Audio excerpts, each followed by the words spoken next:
आगे हम बात करते हैं प्राकल्पनाओं के प्रकार। सामाजिक अनुसंधान, समाजशास्त्र और समाज विज्ञानों में अनेक प्रकार की प्राकल्पनाओं का प्रचलन है। सामूहिक घटनाओं, समस्याओं के आधार पर प्राकल्पनाएं कई प्रकार की हो सकती हैं। गुड्डे व होट ने 3 प्रकार की प्राकल्पनाएं बताई। पहली है आनुभाविक समानताओं से संबंधित। ये प्राकल्पनाएं मानव के सामान्य ज्ञान, तर्क, वाक्य, दैनिक जीवन के अनुभवों, मान्यताओं आदि पर आधारित होती है।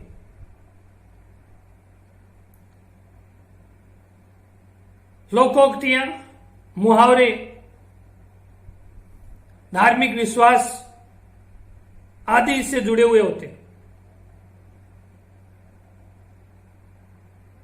ऐसी प्राकल्पनाओं में सामान्य तथ्यों की जांच करना ही अध्ययन का मुख्य बिंदु होता है। प्राकल्पना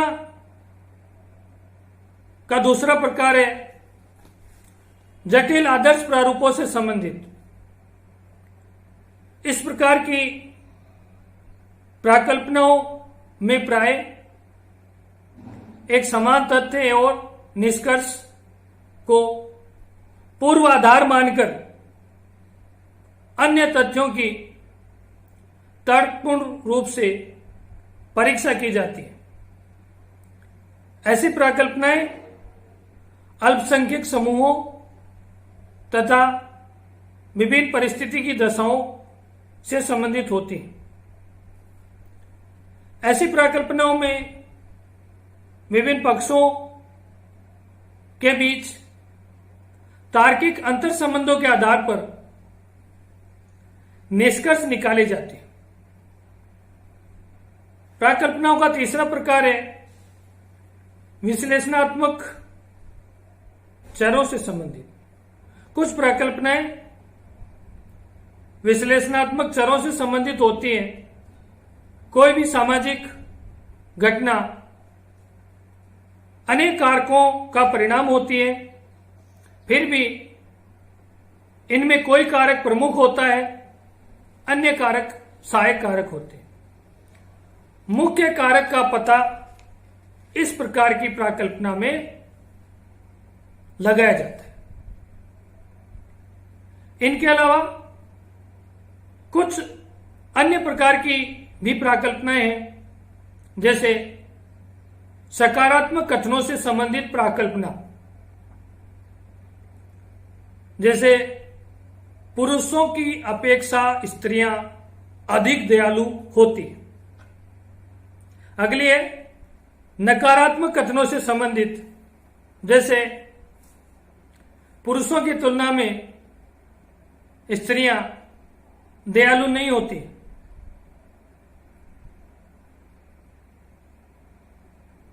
अगला कारण है वो शून्य कथनों से संबंधित। इस प्रकार की प्राकल्पना में सकारात्मकता और नकारात्मकता दोनों संभावनाओं को व्यक्त किया जाता है। जैसे पुरुषों और स्त्रियों की दयालुता में कोई संबंध नहीं है।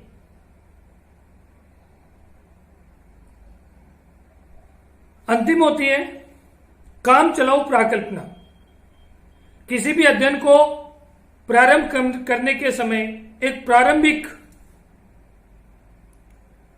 विचार बना लिया जाता है। जैसे जैसे अध्ययन कर्ता को अनुभव होता है, वह उस प्राकल्पना में परिवर्तन करता जाता है। इस प्रकार कुछ प्राकल्पनाएं शून्य होती हैं, कुछ सकारात्मक, कुछ नकारात्मक, कुछ काम चलाऊ आदि। आगे हम बात करते हैं कि सामाजिक अनुसंधान में प्राकल्पना का क्या महत्व है।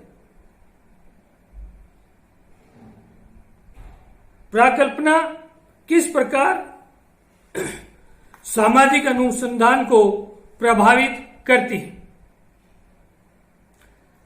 किसी भी अनुसंधान में प्राकल्पना के अभाव में कोई भी निश्चयात्मक निष्कर्ष प्राप्त करना कठिन होता है। प्राकल्पना अध्ययन विषय से संबंधित वास्तविकता का ज्ञान प्रदान करती है। प्राकल्पना के महत्व की बात करें तो सबसे पहला बिंदु है अध्ययन के उद्देश्यों का निर्धारण। प्राकल्पना अनुसंधानकर्ता को यह बताती है कि उसका अध्ययन किस बिंदु पर आधारित है, किन उद्देश्यों को लेकर उसे अनुसंधान करना है, तथ्यों का अन्वेषण करना है आदि। कौन कौन से तथ्य अनुसंधान के अनुरूप है आदि का ज्ञान उपलब्ध करवाती है। अगला बिंदु है उचित दिशा प्रदान करना। प्राकल्पना अनुसंधानकर्ता के लिए पथ प्रदर्शन का काम करती है, उसे इधर उधर भटकने से रोकती है।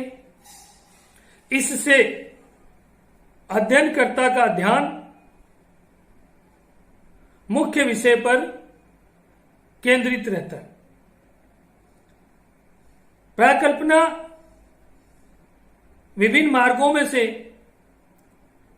उचित और सही मार्ग बताती है। अगली बात, प्राकल्पना अध्ययन क्षेत्र को सीमित करती है। प्राकल्पना अनुसंधान के कार्य की सीमा को निर्धारित करके अध्ययनकर्ता के लिए एक विशिष्ट अध्ययन क्षेत्र का निर्माण करती है। प्राकल्पना अध्ययन में निश्चितता लाती है। प्राकल्पना के द्वारा अध्ययन को सुनिश्चित बनाया जा सकता है, जैसे अनुसंधानकर्ता को इसमें ध्यान रहता है कब, कहां और कौन सी सूचनाएं एकत्रित की जानी है। जो सूचनाएं अध्ययन से संबंधित होती है उन्हें एकत्रित कर लिया जाता है और जो अध्ययन के लिए प्रासंगिक नहीं है उन्हें छोड़ दिया जाता है।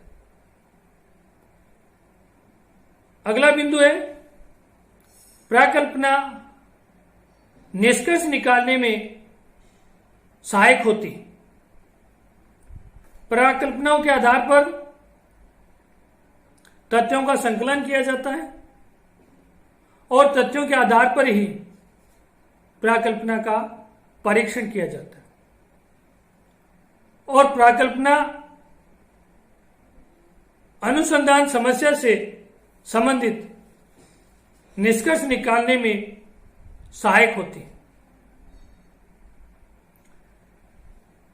प्राकल्पना सिद्धांत निर्माण में भी सहायक होती है। तथ्यों और सिद्धांतों के बीच की महत्वपूर्ण कड़ी प्राकल्पना होती है। किसी भी सामाजिक समस्या या अनुसंधान का प्रारंभ हम प्राकल्पनाओं के आधार पर करते हैं और तथ्यों के आधार पर प्राकल्पनाओं की जांच की जाती है और प्राकल्पनाएं जब सत्य सिद्ध हो जाती हैं तो हम उसे सिद्धांत या अवधारणा का रूप प्रदान करते हैं। इस प्रकार प्राकल्पनाएं हमारे लिए सामाजिक अनुसंधान में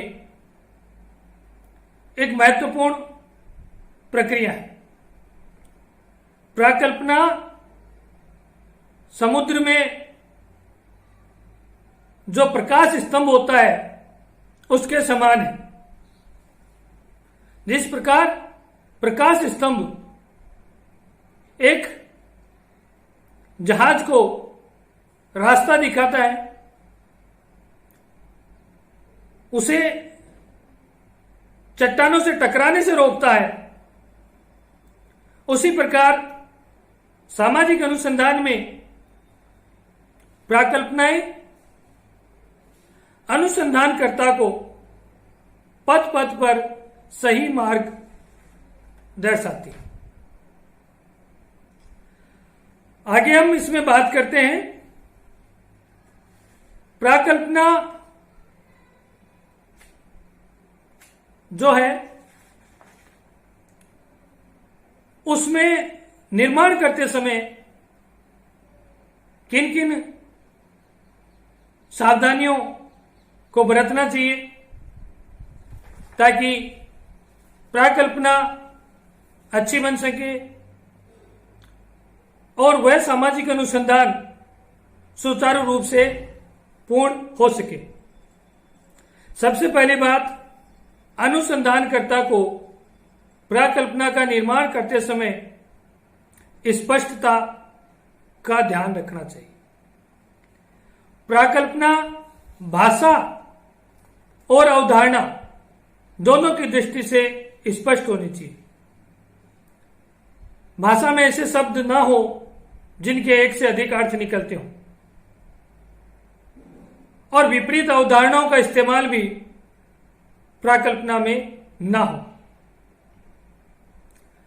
प्राकल्पना यथार्थ आनुभविक रेफरेंस से जुड़ी हुई होनी चाहिए। ऐसी प्राकल्पना नहीं हो जो सैद्धांतिक दृष्टि से तो सही हो सकती है परंतु व्यवहारिक और अनुभविक दृष्टि से उससे संबंधित कोई अध्ययन ही नहीं किया जा सके। प्राकल्पना अध्ययन विषय के किसी विशिष्ट पहलू से जुड़ी हुई होनी चाहिए, यानी प्राकल्पना विशिष्ट होनी चाहिए। सामान्य प्राकल्पना कई बार अनुसंधान को दिशाहीन कर देती। प्राकल्पना का निर्माण करते समय उस सामाजिक परिवेश में उपलब्ध अनुसंधान उपकरणों और प्रविधियों का भी ध्यान रखना चाहिए। ऐसी प्राकल्पना का चुनाव किया जाए जो अध्ययन करे और अध्ययन सही हो।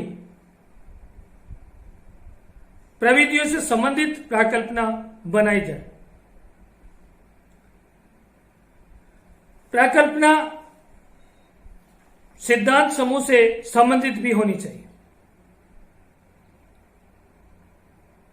समाज में कई प्रकार की अवधारणाएं, निष्कर्ष, सामान्यताएं या सिद्धांत प्रचलित होते हैं। हमें उनसे संबंधित प्राकल्पना का निर्माण करना चाहिए। प्राकल्पना सरलता लिए हुए होनी चाहिए। प्राकल्पना में एक से अधिक कारकों का सम्मिलन अध्ययन को क्लिष्ट बना देता है। इस प्रकार हमें सरल, स्पष्ट अध्ययन विधि, अध्ययन समूह और अध्ययन सिद्धांत आदि से जुड़ी हुई प्राकल्पना का निर्माण करना चाहिए, ताकि उस प्राकल्पना पर आधारित कोई भी सामाजिक अनुसंधान, अध्ययन सुचारू रूप से संपन्न किया जा सके। धन्यवाद।